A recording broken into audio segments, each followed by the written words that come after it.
Welcome to the Longest Take podcast.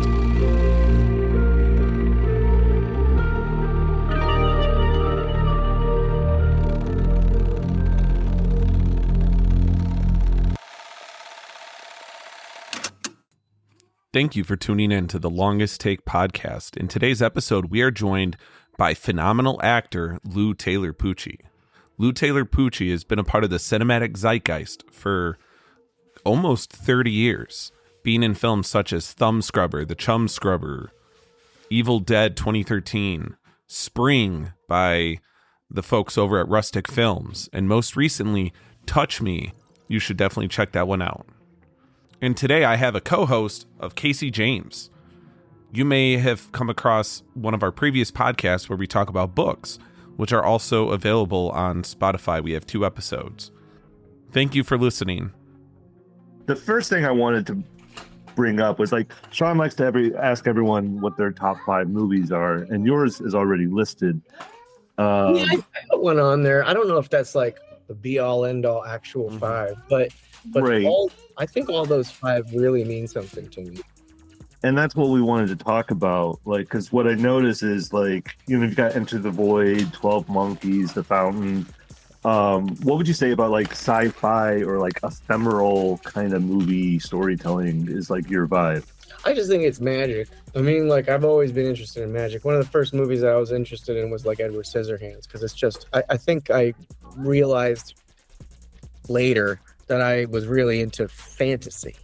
That, like, fantasy as a genre in general, but just like sci-fi is fantasy, but just like the tech version of it in space usually. But like it's just this, it's the same shit. It's just magic. It's like exporting ourselves and saying, what if in some other world, what would it be like if? And that's so much more interesting to me.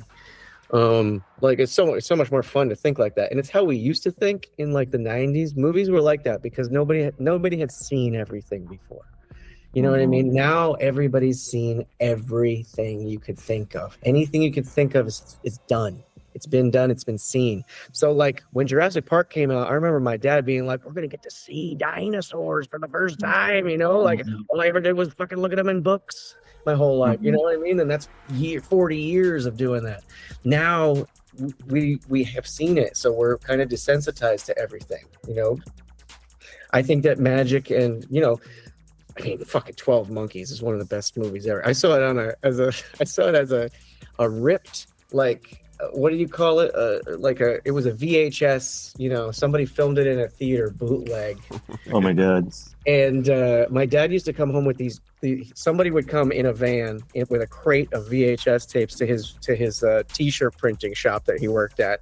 And he would take a couple videos home, and one of them was 12 Monkeys. And I remember being like, I don't know, 9, 10 years old, watching it, and you're trying to watch it past all the static at the bottom and like see it, and it's in black and white. And it looks like shit. And I'm like, so I had this memory for being a kid of like, what was that movie? And when I was about 15, I finally found it, and I was like, oh my God, it exists. It wasn't just a dream I had. It's like Bruce Willis and Brad Pitt is so good, and he's like the weirdest character I've ever seen. I don't know. And Terry Gilliam. So I just became a huge Terry Gilliam fan after that. Like Fisher King is one of the absolute best of all. Robin Williams is insane in that. Jeff Bridges is insane in that. It's so fucking good. It's just like, that's the type of stuff that I thought to be writing myself. Enter the Void is so cool because and honestly, the truth is I could take or leave the last 2.5 hours, but the first 40 minutes is worth the whole movie. Because just seeing out of the guy's eyes and seeing, like, it was something I'd never seen before. It was like done in a way that I'd never seen it before, especially like high def. And then he's like tripping on DMT, and you're seeing the spirals and the hallucinations through his eyes. I'd never seen that before, and it was very realistic because I've taken mushrooms and shit. And hey, it was like, you know what I mean? Yeah, it was awesome. So that kind of stuff. That Fountain is my favorite one. I'd say that's like top tier.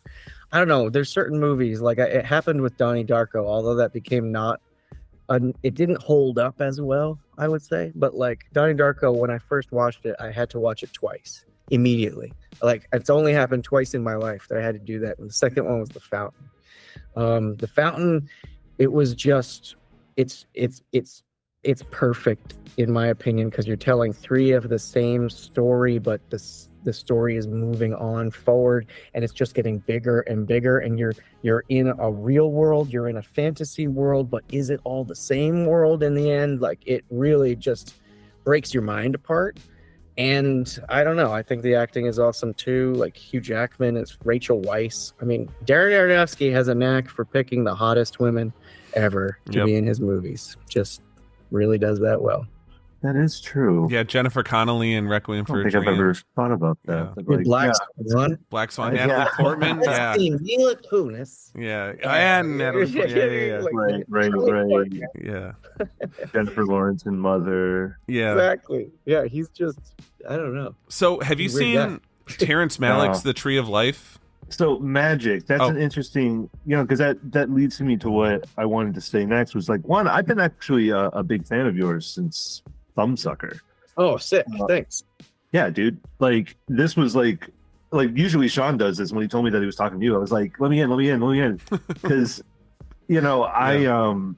like, my way into Thumbsucker, I think, was Elliott Smith. Was like, I was in the movie theaters, and there was like a display for Thumbsucker, and it was just like with the music of Elliott Smith, and I'm like, holy shit, this is like 2004, 2005. So I was like, he was already in my headphones. So I'm like, okay, it's a high school movie with music that I'm currently listening to.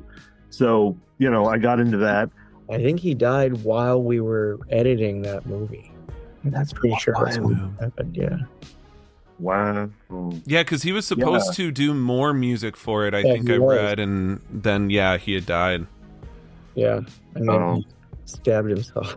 Yeah. I mean, just the ambiance of his narrative, and then the narrative of that film, and just the times. It was just like a perfect, like, I am a teenager dealing with shit. This is a movie about a teenager dealing with shit. Mm-hmm. And so then your name was kind of like locked in, and then not long after that, I see Chumscrubber. Yeah. I went to Sundance with two movies that year: Thumbsucker and Chumscrubber. Everybody was like, right. And it's like you look like the same person, but completely different in both films. I forgot about that. That's true, though. Yeah. Yeah, you were dyeing my hair at the beginning of me working. It started with Mike Mills. He dyed my hair like dark reddish brown, like dark reddish brown. And then I think for Chumscrubber, they wanted to like lighten it up, just like make it more ashy. I can't remember. Yeah, I think so. But it was like a fully different hairdo. And then I did Empire Falls right after that. I don't know if you know that movie, or mini-series. It's a 2-part mini-series on HBO. And they dyed my hair too. And then it just kept going on and on until I was in Southland Tales, and I had like black hair, a black goatee. Yeah. Uh-huh. And that's what was always kind of funny. Like, after that time, I knew your name and your face. And so whenever I would find out you were attached to something, I'd gotten to like know the projects that you were a part of. Mm-hmm. So then it was like, oh, this is gonna be good. Like Lou Taylor Pucci just showed up. Like, it went on like that, dude, forever, until like I'm watching like Evil Dead 2013. I'm like, fuck, there he is again. Which, by the way, that fucking movie. Yeah. Yeah, I didn't want to audition for it because it was too close to my heart in terms of being such a good movie. Like, the franchise itself from the 70s, 80s, it was just it was something like I watched when I was high in a basement one, time. It's like they had it on at like 3 a.m, and I'm just like sitting there going, oh my God, what am I seeing right now? What is this? And then I got into the lore of it, and just like so many people love Bruce Campbell, and I became a fan, and I was just like, when they said that they were going to do a remake of that movie at the same time that they were doing remakes of other things like Poltergeist and shit like that, and I was just Friday the 13th. Yeah. I was just like, why would you remake this movie? Like, you're not going to be able to make it the same. But the fact that Fede Alvarez came on the scene and just ripped it apart. I mean, like, he did something different than anybody else had done. He just was the first one to really notice that there was no motivation in the original for any of it, and just created one, and it was really good. Let's go rehab a girl in this cabin. Yeah. And we all like want her to succeed, and we all, it added this massive element to the whole thing where it was a real movie all of a sudden. But then he's making it in New Zealand with the original producers. Bruce Campbell was in the audition. That's actually how they got me to go to the audition. My agent kept calling and saying, "You got to go to this Evil Dead audition." I was like, "It's gonna suck. I don't want to fuck up something from my childhood. I don't want to go." It's like being a little kid. And then he was like, "Well, he got me to go to the first one, and the first audition was pretty normal. It was kind of cattle call-ish. It felt like, oh, everybody's probably auditioning for this. They picked the worst fucking scenes for us to do on this thing, which were like, me standing on the trap door, like while it's moving and shit. And you're supposed to be doing the action of that in an audition. So it sucked. I sucked. It was terrible. But that casting director had actually cast me in something else before, and she said to Fede, she was like, "I know that his tape is whatever, it's fine, but like, see him in person." And then they told that to my agent. My agent was like, "They want to see you." And Bruce Campbell said he's going to be in the audition, and I was like, "Oh, okay, that sounds fucking great. I get to go meet Bruce Campbell." Yes. So I went in there, and I walk in the door to the audition, and Bruce Campbell's just sitting right there next to Fede, and I'm like, "Oh my God, I can't believe I'm in an audition. This is such a weird experience." And he goes, "Hey, I just want you to know, you got the part. Oh, nice. You don't have to worry about it. You already got the part." And I go, "Are you fucking with me?" And he goes, Yeah, I am." I was like, great. That was awesome. All right, let's start. And then we did the audition, and I couldn't believe that they actually picked me for this thing. But I had the really long blonde hair, and I kept saying to to Fede afterward, I was like, he was like, "Do you want to keep the hair?" I was like, "Yes. Don't you think I should? Isn't it like an homage to like a 70s or 80s film without having to do anything?" I was like, "I think I should have glasses, and I should look like the old like 80s film guy with the long blonde hair. And then, you don't have to do anything." Mm-hmm. Just an Which homage. was perfect, because then you have the best line of like, "I don't think it has something to do with a panic attack. I think it has something to do with the witchcraft in the fucking basement." Yeah. Like that's the guy who says that. Yeah. I mean, there's a lot of good ones in there that I ended up with, like, "I just don't want to be the devil's bitch." As he's dying. Right. Be the devil's bitch. and like, everything's gonna be fine. Yeah. Like, Just cut her arm off. nothing has been fine since we got here. Yeah, exactly. So But I was really happy that I, in some ways, got to take the reins on being the Bruce Campbell type character that's getting the shit beat out of them the whole time. I was like, this is the most fun character in the whole movie. I'm so happy to be a part of that. And when you were picking all these projects that we just talked about, like when you're reading the script or you're hearing about it, like what's the way in that you're looking for that like perks your ears to it? It's tough, because the truth, if you want to know the real truth of being an actor, we're not picking anything. You know what I mean? We don't have a choice most of the time. Most of the time we're in this position of like, do I want my career to go on? Do I want to be a working actor right now? Or and do something that like I don't know if I can do? Or not. And for something like Evil Dead, of course, that's like, oh my God, that's like the big break. You know what I mean? That's like, yes, we've got one that everybody's gonna watch, and this is gonna be, your name will be out there and all that stuff. But like for me, reading a script in general, I would say though, I would say that it has to be a story that's in some way challenging. I end up getting these roles where it seems to me that like especially the independent film ones, that they've been going around, they've been making their rounds from actor to actor, and they're trying to cast this thing, and a bunch of people are saying, I don't know how I would do that. I'm gonna pass. And everybody keeps passing because it's too fucking weird for them. And I'm the one who, like, it gets to me and I go, I don't know what it is either, but I'm just gonna try it. Let's just try it. I mean, I'm down to try it if you are. I meet the director, and it really is based on the director most of the time. Like, that's how it's, whether it matters or not. It's always based on whether I can get along with them, whether our tastes are similar or not, and whether I can understand, whether it seems like they're able to talk to an actor, because some people are really not good at that, and it sucks. You know, some people are over explainers. Actors are really weird. Like, we're very finicky, fragile to people because we're putting ourselves in this vulnerable position. So, like, each actor is different. Each actor uses a different way of doing things. Some people, all you have to say is like, could you try it a little more yellow? And the actor will be like, I'm going for it. Yes, that's what I want. And then some other guy will be like, he needs a full explanation of why, all the motivations, but you know what I mean? But, and so I think you have to be a very adaptable director in order to learn how to talk to actors, because you have to talk to each one differently, sometimes on the same set.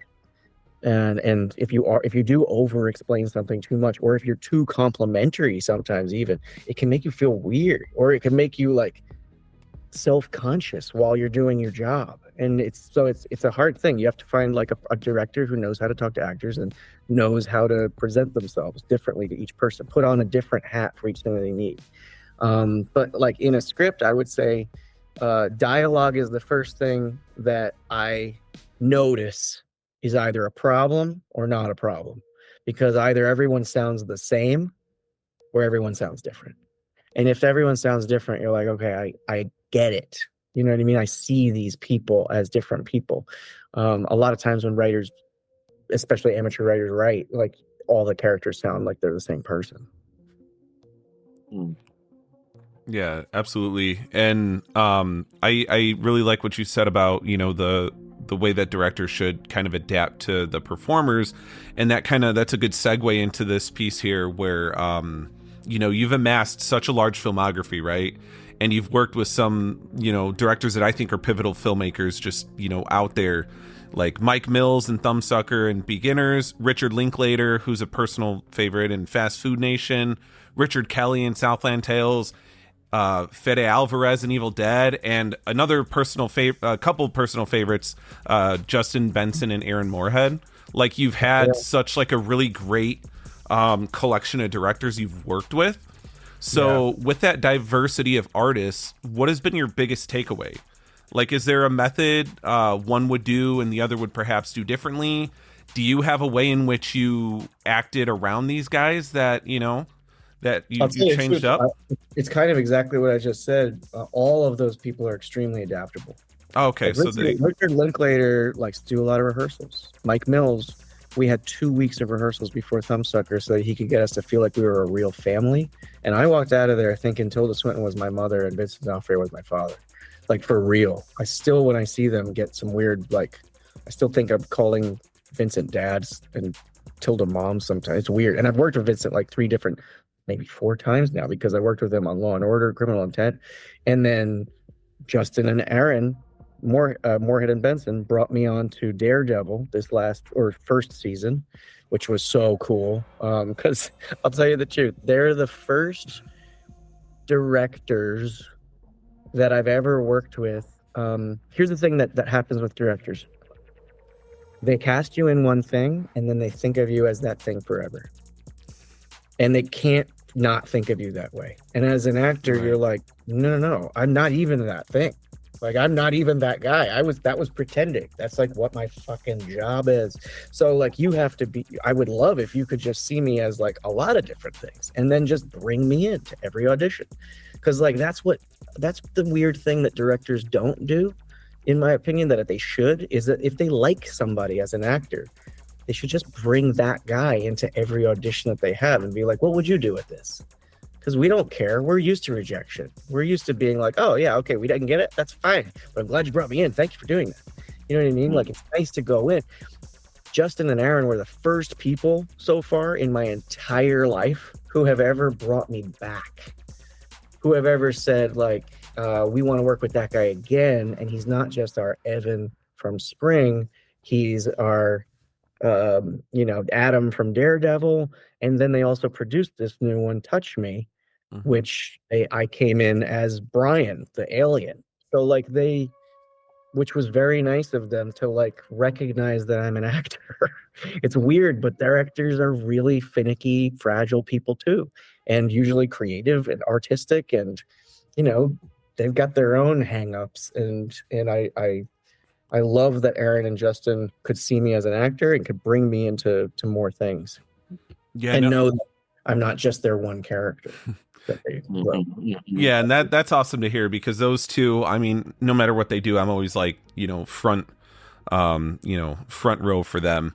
But with Mike Mills and Thumbsucker, I read that out of like 100 other kids or people that were going for the role, you were selected. So, like, what was that like? Because that was your first starring role, right? And that must have been pretty early on in your career. I mean, there's just so much story to it, because I flew on my first airplane to go to Los Angeles for the audition for Thumbsucker and for the audition for like 15 other projects. Because at that time, there was just a wave of independent film that was happening. And they were all looking for like my age, my type. It was just the right place, right time to establish a career. And I had done one movie, and that was it. And it took 2 years for it to come out. It was called Personal Velocity. It won the grand jury prize at Sundance in like 1999 or something like that. We read it in the newspaper at home. I was like 17 going, what's Sundance? I don't know what that is. That's cool. I guess that's a big thing. I don't know. And then like they did an Interview magazine article of me, and a guy named Billy Lazarus, who sounds like a fucking superhero name. Yeah. Billy Lazarus, out of nowhere sees this Interview magazine article with me in it and goes, I want to find that guy. And somehow finds my home phone number and calls me from Los Angeles, and he's at UTA. And he calls me and he's like, hey, I want to represent you. And we used to get a lot of weird calls, like especially after that movie came out, we would get kind of fake scammy calls about people who want to make money off of you. Like, I want to be your manager, I haven't done anything yet, that kind of thing. And then and really they just want you to sign a contract, and then they get 10% of everything that you do. So like, you got to steer clear at first. And then Billy Lazarus was like, so I know that, because I told him, I was like, dude, I got an agent, I've got a manager, and I've always heard these stories about people not being loyal. So like, is it cool if I give him a little bit of time and some chance? And I gave the other guy some chance and some time, and he didn't do shit. He hadn't even seen my movie. And Billy kept calling. And so I was like, I was like, what would he said, can I just send you some scripts? And he sent me 3 scripts. One of them was Empire Falls. One of them was Personal Velocity. And I think the other one was Mysterious Skin. And so I read all 3. And I was like, I've never read a script in my life. No one's ever given me a full script. I've only got the sides, like 7 pages of my stuff from a script. So like, I'm seeing all these, and they were sent in the mail. You know what I mean? There were actual scripts arrived. It wasn't like digital at that time. So I got scripts in the mail. I'm like, oh my God, I'm reading this. And he said, look, the next step would be, if you let me represent you, come out to Los Angeles and audition. And I went out there, and he set me up with like 5 general meetings with heads of casting or heads of studios, which was cool as shit, and 10 real regular auditions, 2 of them being Mysterious Skin and Thumbsucker. So I did all these auditions, and I went home after 3 days. 3 days. I did like 15 things in 3 days, and I was on my own, and I was like just 17 years old. I was in Los Angeles by myself. I was staying with my manager's like friend. So I had no idea what the fuck I was doing. And then they called a week later, and they said Greg Araki really likes you for Mysterious Skin, and he would like you to be in his movie. And I was like, all right, that sounds so cool, and I'm so excited. But at the same time, I really wanted that Thumbsucker one. Can we still wait? And they were like, yeah, we can wait for a little bit, but we're, and you are still in the running for that, but nobody knows. And lo and behold, Thumbsucker ended up calling and saying, you got that.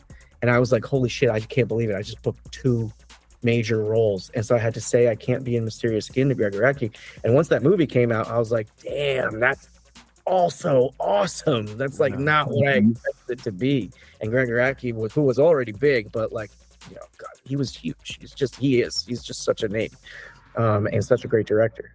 And so anyway, I get Thumbsucker on my 3 days in Los Angeles, on my first plane ride ever, after getting home to New Jersey. And like, I'm watching the reel that Mike Mills gave me, and just like literally crying in my room going, there's no way I fucking got this. Like, there's no way, So yeah, it was a huge thing. It was a huge deal. And then Matthew McConaughey was originally supposed to be in it. Steve Buscemi was originally supposed to be in it. Steve Buscemi was supposed to play the Vince Vaughn role. Wow. Play the Benjamin Bratt role. And the whole thing was greenlit by Matthew McConaughey from the beginning. And then when Matthew fell out, Keanu Reeves ended up coming on and greenlighting it. And then that's Keanu met Tilda in that movie, and then immediately went to do Constantine and got her as the Angel Gabriel. Wow. I love that connection there. That's amazing. Yeah. It's so random. Yeah, it's crazy. But getting Thumbsucker was a massive, it was my whole life changed. And I was supposed to have gone to college. I was supposed to be going to college at that time, go to School of Visual Arts to go be an editor. And that's what I wanted to do because I really liked editing. And then I met an editor because I met the editors for Thumbsucker, and they were so awesome and so good. This editing team, and I asked them, I was like, did you guys go to school for this? They were like, no, just learn to edit, just get a job. And I was like, oh, I'm glad I didn't go. Yeah. Cool. Yeah, I love that. I wonder what that would have looked like in this alternate reality, because Mysterious Skin is my favorite Greg Araki film. So I think that would have been. Was it for Brady Corbet's part? I was just going to ask if it was that or Joseph Gordon-Levitt, but no, that would have been Brady's part. Yeah, yeah. And then look at him! Holy shit, he just blew the hell up massively too. The Brutalist. Mm-hmm. Yeah. Brutalist is so sick. Yeah, yeah, I love that. Also, wait, before you go on, John, I just wanted to ask then. So, just to go back, what you said about Vincent, that you still felt like every time you've seen him since, that he's still like your dad from Thumbsucker. Yeah. So even on Daredevil, like, what was it like with him on Daredevil, being like, look, like I'm Justin, all grown up, and I know. Whenever I hang out with Vincent D'Onofrio, it's always one of those like, I don't know who I'm gonna get, because he's got such a different persona based on what he's doing at the time. He's learned over time. I feel that he's learned to be like, he's learned to put the producer hat on, and now he can like see things in a big picture view. But he's such a method actor type that he goes into like the character that he's in, and he just stays there. I remember ended up seeing him because my friend Trevor Morgan, he's an actor. He was in Jurassic Park 3. He's in Sixth Sense. He was in all the Patriot. My friend, he's one of my best friends in the world, and he was doing a Criminal Intent episode, and he was like, "Hey, you got to say hi to Vincent," because we were both going to the place where they were filming Criminal Intent. So I go there, and like Vincent was doing a part. It was like one of those crossover episodes or something like that, where it was going to like last a long time, and it was a thing in Criminal Intent where Vincent was going to have to go to a psych ward and pretend to have gone crazy. And so I met him at that time, and he wasn't eating, and he was just looking at me like this, like his eyes wide. And I was like, "Hey, Vincent, hey, nice to see you again." He was like, yeah, nice to see you. I was like, what the fuck was that? And then I realized what he's doing and what he's doing in the role right then. And I was like, God, he's just always in it. He just lives like that, like DDL style, Daniel Day-Lewis style. Yeah. Wow. He's just that guy. So when I see him, I never know what I'm going to get. And on Daredevil, I came in and I was like, hey man, like, and he's just sitting on his cell phone. He's like older now, you know what I mean? He's just like, he's sitting on his cell phone doing like, I don't know. I met his daughter once. He made a movie recently, like a Jesse James movie. I don't know. He's a strange guy. Vincent is one of the strangest people I've ever met in my life. And he's so sweet and so cool. I mean, one of my favorite story about him is the fact that he just like gave all his money back to Law and Order because they were just working him too hard. And he was like, I quit. Take all the money you ever gave me, $16 million. Here it is. I got it for you. And the studio was like, oh, fuck. We have to change something. Keep your money. We'll make 2 Law and Orders and we'll figure it out. Wow. That's how badass he is. He does not compromise. I love hearing that. Yeah. And on the set, he actually, for my birthday, he gave me Joseph Campbell's The Power of Myth DVD set, which really was like, okay, this is how to make a story. This is what story is. This is what I live by. It was so cool to have gotten such a cool gift from that guy. That's so meaningful. Yeah, so on Daredevil, since he's like he gets very method with it, like did you feel intimidated by him off camera? Like he was just staring you down like oh my god. I mean, he wasn't that's the thing. He didn't do that. It's not like not like actory trick stuff like where he doesn't try to affect other people with his stuff. Right. He's just in his thing. You know what I mean? He's not like fucking with you or something like that. Yeah. But he's so massive of a dude. He's just so intimidating of a person that like I'm 5'8". I'm looking up at him like so it's just I remember one time there was one part of the scene where he's beating the shit out of me, and he actually said something like it wasn't in the scene, but he just goes because fucked his wife. Yeah. And I'm like, oh, that's so good. and he also really loves Justin and Aaron and loves working with them too. So I think they get along really well because they're all kind of like, they're all funny. They all like joke around the entire time. I remember being on the set and Justin and Aaron brought me over to them and I was like, what's up? I thought it was something important. And they were like, have you seen this new fake scene of RoboCop that they came out with? It's scene 26 from RoboCop. And I'm like, what? And it's a video. It's a fake scene of when. Have you seen this? No, I haven't. Oh, no. I don't even want to tell you, but look up. Okay, I'll look it up. Yeah. RoboCop additional scene or whatever. It's so fucking funny. It's really hard to find, but you'll find it. I swear. All right. It's like scene 26. Yeah, and that's so niche too. But it feels in just by watching the guys' movies. I don't know that feels like them. I guess They're such nerds, and they're having fun all the time, and they're really good at what they do, so they can do that. And they've got each other's backs. Aaron has done. He's a special effects guy. He does it from scratch. He did the special effects on Touch Me. That's how he was our producer in some ways, and he's also a cinematographer. And Justin is the more of the writer and more of the talk to actors type. Yeah. So they really share responsibility extremely well. I love that. Switching gears a little bit. So you mentioned dialogue a little bit ago, but to kind of look a little bit deeper into that. So you like good dialogue and you have your idea of what good dialogue is. What are just some movies that you think really excelled when it came to the dialogue? Oh man, I mean, I love Quentin Tarantino.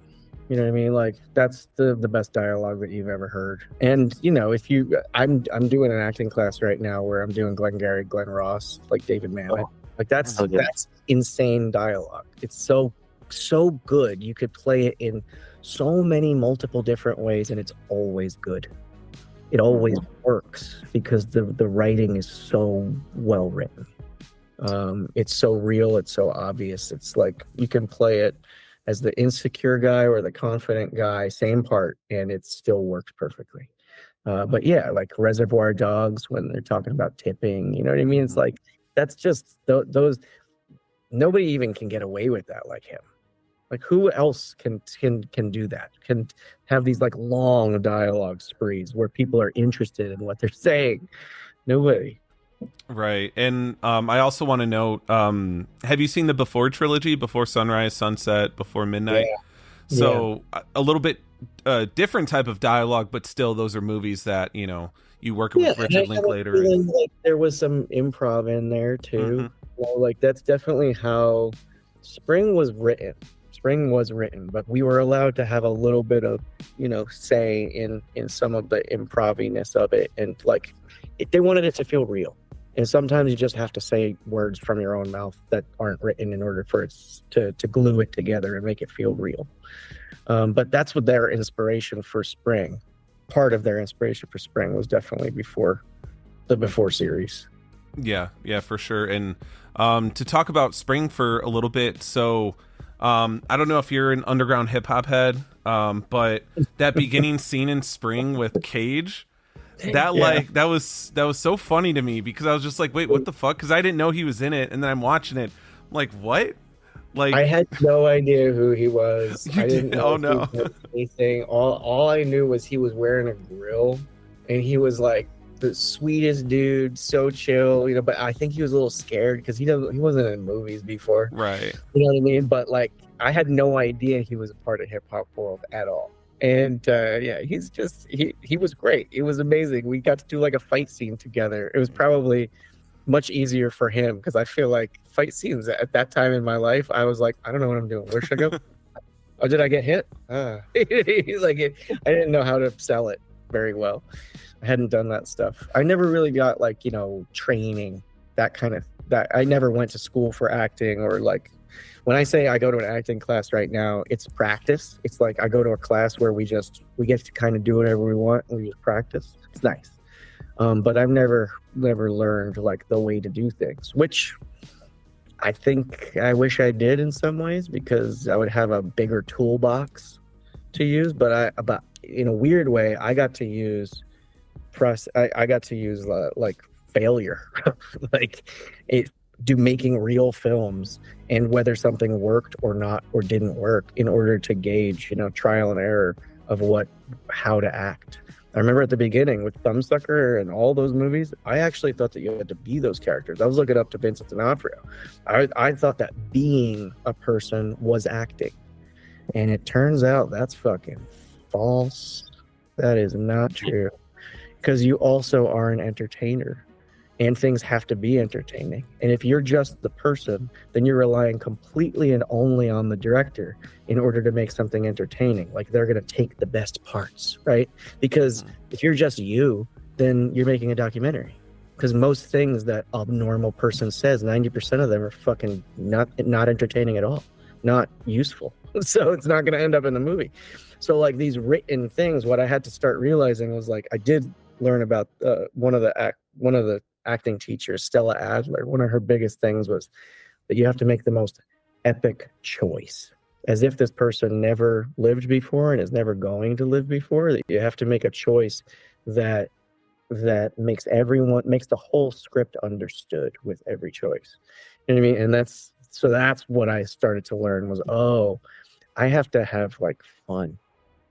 I have to be I have to allow myself to have fun and not just be like, for Thumbsucker, I was Justin Cobb, and I really was Justin Cobb. I was just supposed to go to college, and so instead I was making this movie, and it's about a guy who's going to college and leaving his parents for the first time and has like an insecurity and all this stuff. And I was that guy. So the weird part is, and this is honestly really interesting to me, I'm watching the editing, because Mike Mills was so cool that he let us into the editing room. So I'm watching the editing, and there a lot of these pivotal scenes, the most pivotal scenes in the movie, there's only like 3 of them. They just weren't working for everyone. And so they decided that they were going to do reshoots 6 months later. And so everybody had to go back and do all these reshoots of the most pivotal scenes. But weirdly, because I was no longer Justin Cobb for the last like month and a half, I had like an openness, like a funness to me that wasn't coming out when I was just being that character. I was I was fucking boring, I think is what happened. I just was Justin, which is cool. It's a good magic trick, I guess, and it's interesting to the actor, but it's not actually entertaining at times, and you're not making the most epic choice that you're supposed to make. And so I think by accident, as I came back more open and more free, all of a sudden Justin like gained a smile in some scenes and things like that, because he was supposed to be such a downtrodden, depressed, sort of sad, lost character. All of a sudden it became dynamic, and all of a sudden there were different ways to show who. There were times when Justin was like happy, you know what I mean, and it made sense all of a sudden, and all of a sudden the character just grew in dimension. And that's what I had to learn. And so for Evil Dead, once I was on something like that, I learned like, all right, I have to have fun. I am not a Latin teacher who just happened to bring his Latin dictionary on a fucking camping trip. You know, I am Lou, and let's make this the most interesting. Let's give homages to Bruce Campbell and make this the coolest, weirdest horror movie possible. Yeah. That kind of reminds me, you brought up David Mamet, something I heard him say once about, you know, the importance of it all and all this. So he's like, when it comes down to it, I put butts in seats. Mm-hmm. I heard him say that once, and he's like, that's what we're doing here, is you're entertaining people at the end of the day. Yeah. You know? I mean, there's two sides to it, because like, you know, it's not just that. It's not just the business of it, but it is also the business of it, and getting people to watch the art. I always had this thought, like, what is real art? Is it the fact that it purely came out of you, this like pure creative thing, or is it also like how many people it affects? Yeah. What's the best? I think that there's a middle ground to that answer. Yeah, absolutely. There's a sweet spot that once you capture it, you got it. You got a banger. You know, you need both, because I don't know. I think that. Yeah. Anyway. Yeah, no, I definitely agree with that. And two movies in particular that I've really enjoyed you in. There's a connective tissue. There's a couple of things that connect them, right? So you got Spring with Aaron and Justin, which I think that was my first film of theirs. I think I might have watched it before Resolution and The Endless. Yeah. Well, The Endless was years later, but and then Touch Me, which, you know, Addison, and that was also released under Rustic. So that's the one thing, right? These are both Rustic films, but also there's that Lovecraftian element. In Spring, it's your love interest that is kind of like this entity, this, you know, mythological creature, what have you. And then in Touch Me, you're the entity, and you're like that love interest to other people. So like, were there any conversations on this set about like that similarity between the two, or was it just, you know? No, we would just make jokes about how Dave Lawson must love tentacles or something, because he was our producer on both of them. Yep. And so we would just make fun of the fact that he just must be a tentacle guy. Yeah. but like, no, we Aaron and Justin were barely on this thing. I'm sure that it was a choice. They wanted to give this to Addison. It's Addison's movie. Addison wrote it, directed it. They trusted him to be able to run a set, all this stuff. So there's another story about some director. Actually, no, there's the same story on Evil Dead. I asked why Sam was not going to be on set for Evil Dead. Like, you know, it's his movie. He created this thing. Why wouldn't he want to be there being a consultant? And apparently Sam was like, if I get on that set, I'm going to take control. I'm going to take control of everything, and it's going to become my movie. I have to give it to Fede. That's the only way to make this happen. Well, that's what I think Aaron and Justin were doing for Touch Me. It was Addison's movie. It's like, we're not going to be any part of this. We're just going to help sell it. We're going to help get fans to watch it. We're going to do some of the special effects on it. David is going to be the guy who's like really putting it together. But this is totally Addison's movie. We're just helping him get his really interesting movie out. Yeah. And then I got to play like the bad guy. It's the best part to ever play, is the bad guy, the heel. You know, like the good guy is only as good as the bad guy is evil. So I just got to be a strange version of myself that is probably like the worst version of myself possible. Like a really innocent but ultimately manipulative little asshole who really just wants to use people for his bidding. Was that your first villainous role? Now that I think about it, have you played like a bad guy like that before? Good question. I literally can't remember if I've played a bad guy, like an actual bad guy, other than that. Yeah, because even in Daredevil, I mean, you were innocent, like to be treated that way by Fisk, right? Like you. Yeah. It wasn't your fault. I did wish that they showed like at least one scene where me and the wife were just like at an art exhibit or something like that, where it was like where we met or something like that, just to show something of our past. But yeah, he's definitely Adam was just an artist. He was just a painter. There was your character in You. I wouldn't call him a bad guy, but he was sleazy, wasn't he? And that was one of the other most fun things I've ever done, was the character from You, because he's such a douche. Right. Benjamin J. Ashby III. He's just gonna be an asshole with that name, no matter what. He's just a rich, Instagrammy, heroin addict. Right. So, there's nothing about that guy. The guy who deserves, it's totally okay with what's about to happen to him. Exactly. Yeah. Benji. Oh my God. I went to that audition on my birthday, which was a big change in my life. I had been told by my manager a really good, piece of advice, because I was just not auditioning for things, because I thought that if, as an actor, if you audition for a casting director and you're not right for it, you're wasting their time. That's what my whole idea was. But it turns out that that's actually not true at all. That the reason that they gave you the audition was actually so that they could bring in your acting, because they like your acting. So like whether it's your name, whether you're like known or not, it doesn't really matter, but they like your acting. And are you going to be reliable to them? Because the casting directors themselves they just have a job, and their job is to make themselves look good to a director. I can bring in this guy, I can bring in this girl, I can bring them all in. And if you don't go, then you actually make them look bad. And so I started to realize, I'm a fucking idiot. I'm not a reliable actor to these casting directors.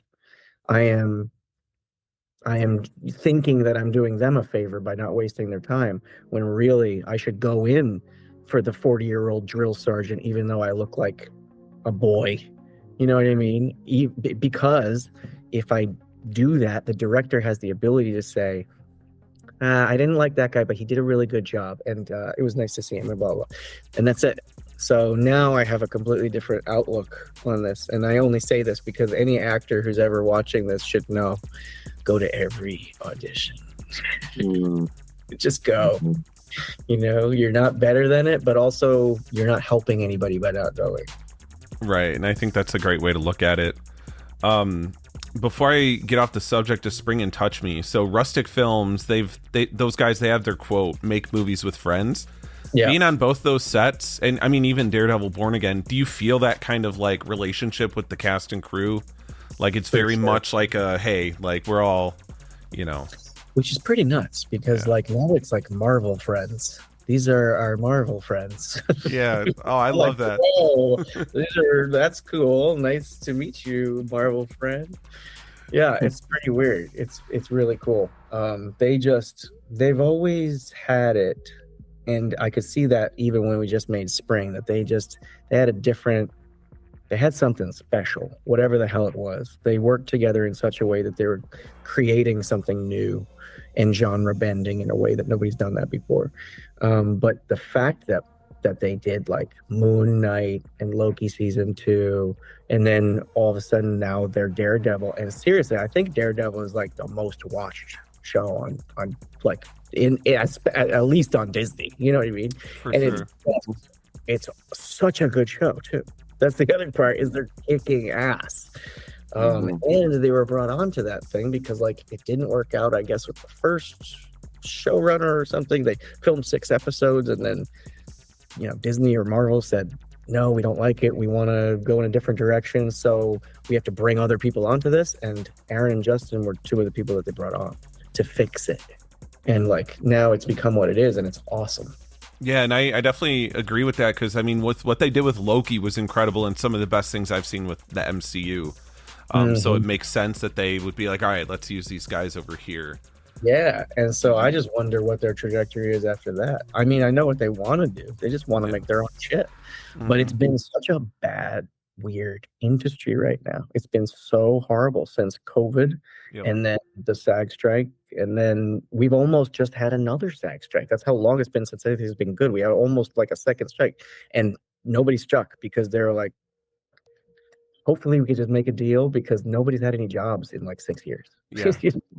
Yeah. And I've been lucky, and I've always kind of somehow been lucky, I guess, because I got grandfathered in, established early.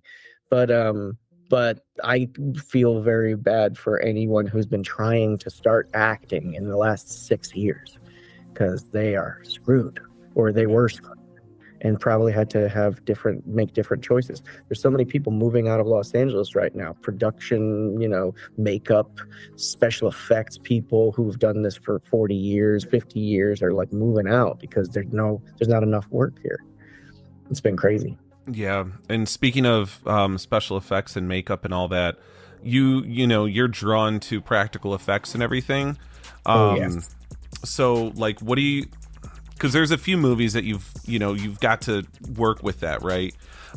So what are some of the best that you've seen on film, just like watching a movie, and what are some of the best that like you actually got to play with, like the tentacles, for instance, in Touch Me or Spring, right? I mean, it's practical effects that they have their double-sided sword. It's two-sided sword, because like they look like shit to you most of the time when you're actually acting in the scene. Like I remember Aaron having a tentacle that was like on a string, and he was just, and I'm supposed to be looking at it like, you know what I mean? So it's like, it's not always the like it's gonna help you act or something like that, but it's so much better than working with a green screen. I can't even imagine doing that. I've never really had to work like that, thank God, somehow. And I'm drawn to practical effects because they have texture, because the texture is just completely different. The light, the texture, it doesn't look real, at least so far, when you have fake blood come out of somebody. You know what I mean? Even on Daredevil and stuff like that, it's like it's never looked that great. Yeah. And sometimes they hide it really good in Daredevil, though. You know what I mean? And just so many movies started coming out. I remember like Midnight Meat Train or something like that, and I just remember so much like fake blood shit, just like CGI blood coming out of people, and me going like, why? You couldn't just put a squib on it. It wouldn't. How much more would it cost? Like why? So and it's because it's not just because I'm an actor and I'm looking at this thing as some snob, but it's because I'm not grossed out by CGI. I'm not. And so much of horror has to do with like the gore porn of it, just being grossed out. Not when I remember watching Hostel in the movie theater and literally having one eye open and being like, I don't know how I'm supposed to watch this. So awful. It's so awful. When it first came out, it was like the worst thing anybody had seen in the general public, and it was definitely the worst shit I had seen. It was intense, but I kind of love that, and I think that at least I think the world kind of loves that too, because it's interactive. I think that has to do with just the fact that like comedy is interactive. We all laugh. We all you can hang out with your friends, blah, blah. Or being scared in a group is also interactive, because you're all kind of like, what's gonna happen? Right. With drama, that's why we're not seeing a lot of dramas in movie theaters, because it's boring. All you get is, what people want to pay money to see on a big screen is either spectacle, like Marvel type stuff, or scary, and you can do scary for so cheap. Yeah. And so I think that, and comedy is just the hardest thing to actually get done right. So people usually don't try to make like a straight comedy anymore. It's become less and less. Yeah, absolutely. And I mean, look at the Terrifier movies and how much money that they've earned now, and the fact that theatrical releases without having a rating. I mean, there's so many insane things with the release of those movies, and yeah, they're gory as shit, man. Mhm. People love And them. I can't remember the guy's name, but the guy who plays the clown is just David incredible. Howard Thornton. Yeah. David Howard Thornton, he's so good. He's so fun to watch. I love him. And people, try to do it, try to like mimic that now. And it's just nothing like him, though. I don't know how he's so good at that. Yeah, I think I forgot what it was that he was like before. He has some sort of experience in like something. I don't think he was like a dancer or anything like that. Maybe he used to be a clown. I don't know, but there's like a physicality he got from something previously that he kind of brings to it. It's just, I love how slow he allows it to be, and how he gives time to the creepiness, and that's really cool. I think you need that in horror. We were just filming a horror up in Vancouver recently. It's going to be called Winthrop, or it might be called Winthrop. That was the name, the working title when we were making it. But Carla Gugino is the main character, and I'm the second main character. And what was I can't remember what I was talking about. But anyway, I think that's actually coming out near July. So nice. Yeah, fun. That's another horror type deal. If you guys are interested, keep an eye out for it. Yeah, of course. Oh, definitely. But I mean, speaking of that, since we're getting at the end of the interview here, I mean, where do you see yourself in 5 years? I mean, obviously making movies, but do you want to ever write anything yourself, make anything yourself, or like what are we looking at? Yeah. I don't know if I see myself there in 5 years, but I hope I do. I find that I must be lazy because I'm surrounded by all these really creative people, and like all I have to, if I just pulled like the business, lever once, I could have all these people at my disposal helping me make something. And I know that I could direct, and I see I'm a very, big picture type of person. I know I could work with actors. I just haven't pulled the lever yet. I think for a long time I was just waiting because I look very young. And I was always scared that, like, especially in my 20s, that like if I try to direct something, who the hell is gonna respect me? Some 20 douche, young piece of shit boy who's telling them what to do or how to act or what to So I just kind of I let it go out of my brain for a long time. And now that I'm 40, because that's crazy. I just feel like I have the confidence, and a lot of people have that I didn't earn it issue. You know what I mean? I have that. It's the imposter issue. It's when you start young, a lot of people have that because they go like, oh well, everybody loves me, but I don't know why. Everybody's likes what I do or wants to cast me in their thing, but I haven't really earned it. There's all these other actors who've worked their whole lives who aren't getting what I got just now. So like, I feel like an imposter. That's gone. Thank God. I got over that shit. Yeah. Now I feel like I'm a seasoned veteran and I've done it and I know what I'm doing. And I'm like, all right, just let's go make a movie. We can make it, with our friggin' iPhones now. Let's just do something. Yeah. Love that. Yeah, I mean, I can't wait to see what you do because you've worked with some great people. Yeah, it would definitely be sci-fi. I think it would be sci-fi. Yeah. It would be horror sci-fi. That's my only thing that I really like to tell you, that I like love is the stories that would be in my brain are really the dreams that I've had. Usually it's just based on like, I've been noticing recently, I've been trying to figure out like how to be creative at a blank page. And I don't know. I'm trying different things, because I have written before in my life, but it's gone away. I did that when I was 15 years old, and now I'm trying to like get it back, and I'm going, how do I do that?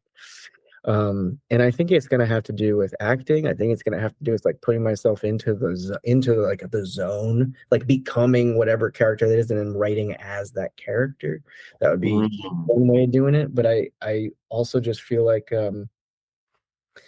being creative through dreams, like just noticing that your brain is doing it by itself when you're sleeping. Mm-hmm. So what the fuck's your problem? Right. Why can't you do it when you're awake? And you got all these faculties and all these thoughts and all these ideas. I'm trying to tell myself that. I'm just trying to say like, hey, my brain does it by itself. So just let it do it. And get some stuff on paper so that you can make some weird creative sci-fi movies. Absolutely. Yeah, the best genre. But awesome, man. Thank you so much. I know you got a heart out here. It was really a pleasure talking with you. Thank you so much for having me on. Yeah, guys, that was so nice. It was so fun, man. Thank you. So, yeah, nice to meet you both. And really thanks for having me. It was definitely like full on my pleasure. And sorry for flaking out on you last time. No, it's all good, man. Yeah, no worries. I full forgot. Yeah, no. But I'm glad that you hit me up, and I'm glad that you've been a fan for a long time, Casey. So like, thanks, man, and appreciate you guys. Keep watching. Yep. I'll keep trying to make cool stuff. Yeah, awesome. Thank you so much.